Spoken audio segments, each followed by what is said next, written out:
inspiration for the Wonderland Trials obviously came from my love for Alice in Wonderland and all things Alice and fairy tale retellings, but it also came from my love for games and my desire to focus on the part of the story that was fun and whimsical. A lot of retellings that are from Alice in Wonderland tend to focus on the darker parts, the insanity, the whole going mad idea. I wanted something really fun. I love contests. I love competition. My favorite Harry Potter movie is actually Harry Potter and the Goblet of Fire, where they're all competing, and I just love that. So I really wanted to incorporate all of those elements, from the card playing to the croquet, but on a much grander scale. Of course, there are stakes raised, there's a race against time, there's a sweet romance, and so many clues to be solved. So I hope that you will check out the Wonderland Trials. It was so much fun to write, and I hope you have fun reading it.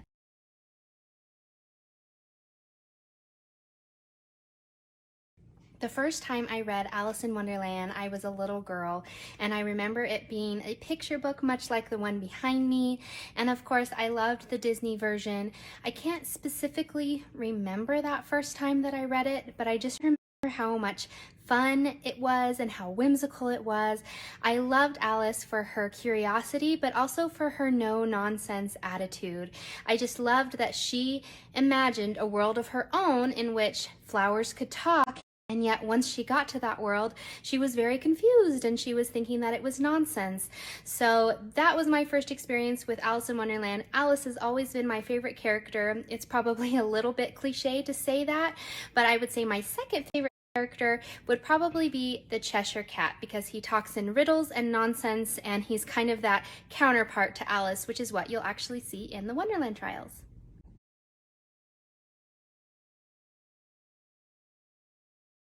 Advice I would give to anyone wanting to write retellings is don't skip on your research, but also don't write yourself into a box. Don't feel like you have to meet every reader's expectations, because there's going to be the expectations from readers based on the original version of the story you're retelling, but there's also going to be reader expectations based on retellings of the story you're retelling.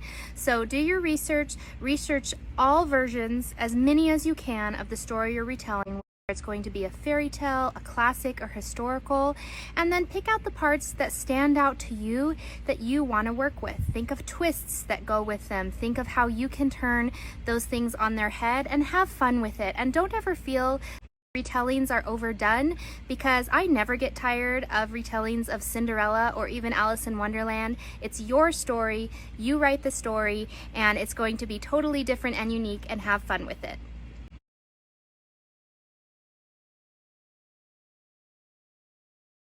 My go-to writing fuel is an iced latte. I'm actually standing in front of the Beans and Brews in Utah, where I wrote the last chapters of the Wonderland Trials. We were traveling to see family at the time, and I came to this coffee shop every day that week before my deadline. Right now I'm drinking an iced Mr. B's, which is a white chocolate Irish cream latte, I believe. When I'm at home, my favorite iced latte is an iced lavender white mocha. Cheers to the Wonderland Trials!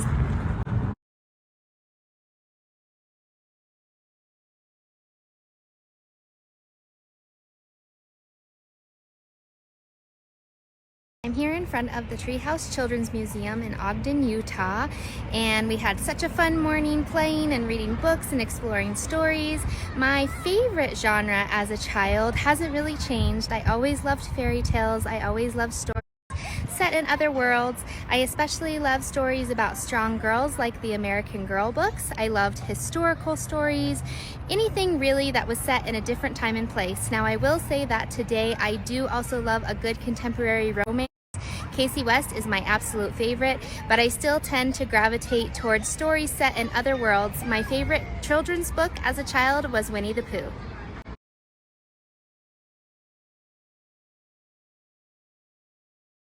The Wonderland Trials is dystopian fantasy, and one of the reasons I wanted to write in this genre is because dystopian YA is one of the first genres I started reading after Harry Potter. So I read The Hunger Games, Divergent, The Lunar Chronicles by Marissa Meyer, all stories that are wonderful, set in amazing worlds, set in the future. So the Wonderland Trials is actually set in futuristic England.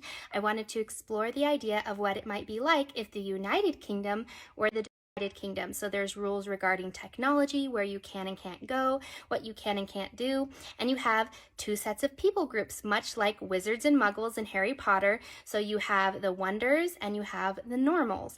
The book focuses very much on games. That's a big twist, and I'm not going to talk too much about that because of spoilers, but if you like Jumanji, Caraval, Harry Potter and the Goblet of Fire, and the Hunger Games, then the Wonderland Trials is probably for you.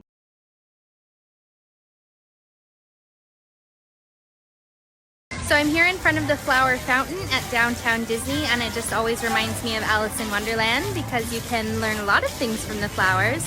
My favorite version of Alice in Wonderland done on film, it's hard to say because I love them all. I obviously love the Disney version. It's very nostalgic and near and dear to my heart and very quotable. I also love the 1985 version with the little girl from Growing Pains because it follows the books closely, and also there's Through the Looking Glass part, which I also love. And then I do like the Tim Burton ones for the music. I love the score in the newer live action ones. They're all just so much fun, but of course the original Alice in Wonderland animated film by Walt Disney is my all-time favorite.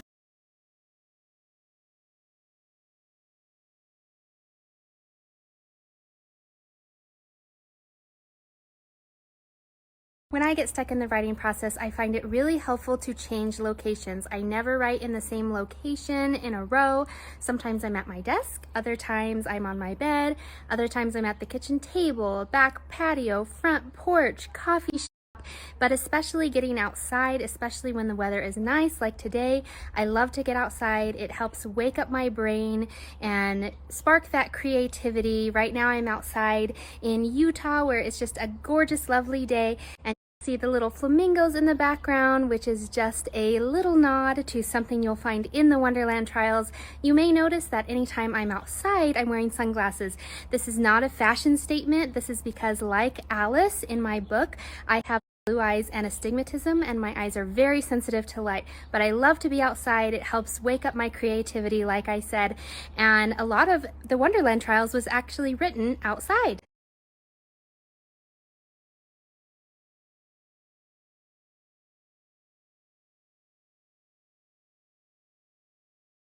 I have a few different favorite hobbies besides reading and writing, and one of my new favorite hobbies is actually refinishing old furniture. So we got this table on Facebook Marketplace. It was pretty beaten up, had lots of scratches in it, and it was actually my first big project that I did this year. I'm really excited to refinish some other furniture. What I love about this table is the white distressed bottom underneath, and then kind of like the blue-gray on top that I did. It took me a little while to get the hang of it, but I really love it, and my daughter actually told me it looks like an Alice in Wonderland table, so it's perfect.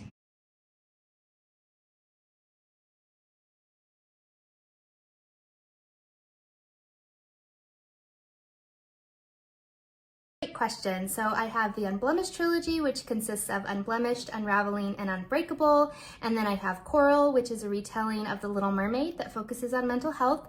And then the Wonderland Trials is my 5th book. So there are so many things that I would tell my baby author self. If I could go back and tell myself one thing, I think it would be to accept my process and understand that I am a discovery writer. So I don't plot, I don't outline, I lay very little groundwork before getting right into the story, and that's just my process. I used to think I was doing it wrong, and now I have learned to accept that that is just part of my process. I work best under pressure. I always have my best epiphanies and ideas right before a deadline.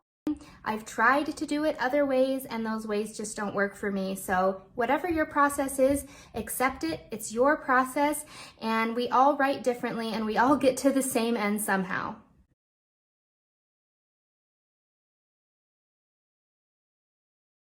I do speak at a lot of conferences and events. This is a big travel year for me with the Wonderland Trials launch. I speak both online and in person at events, and I just love doing it. I love talking about writing. I'm actually sitting in my parked car right now because I am currently traveling, and I wanted to take a minute to talk to you about one place that I love to talk about writing, and that is with my webinars with Nadine Brandes. She is my author bestie, and we do writing webinars each season. We're taking a break for summer, but we will be back in the fall with our webinars on Crowdcast from head to tome. You can still watch all of our spring season webinars, which are available on Crowdcast for replay for $10 each. We will be back in the fall with a new season, so check us out at crowdcast.io/Nadine and Sarah. We love to talk about writing tips, but we also love to encourage other authors on their journey.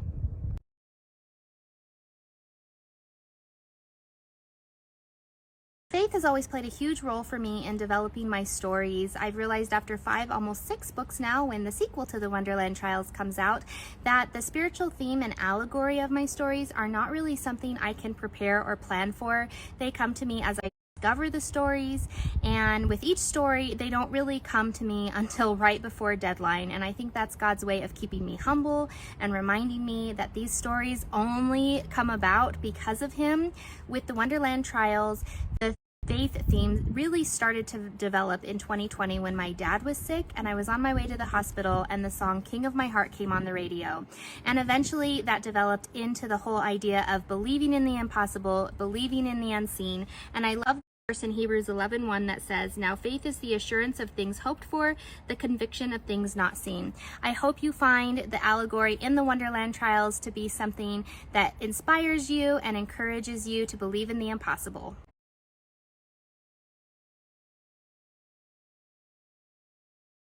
So the area of the park that I would take Alice to, aside from the Mad Tea Party and the teacups over in Disneyland, I would actually take her over to California Adventure right behind me. She loves to play games, and Toy Story, Midway Mania, and Web Slingers over in Avengers Campus are 2 games that I think she would love to play. They're very competitive, and I think she would totally give chess a run for his money.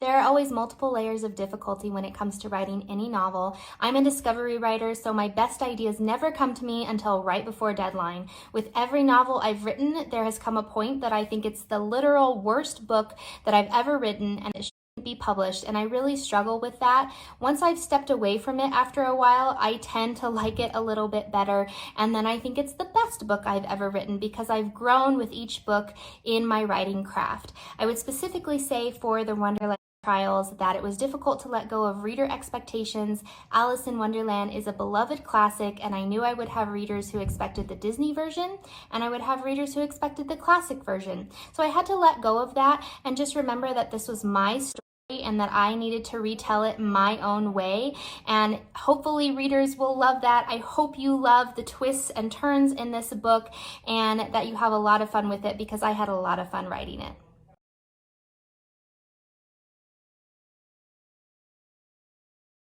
So I'm here in front of the Guardians of the Galaxy, which is actually my favorite ride in all of Disney California Adventure, and I think that this would be the part of the park that Chess would most enjoy because he is a jokester, he loves to laugh, and this is the ride that always makes me laugh the most.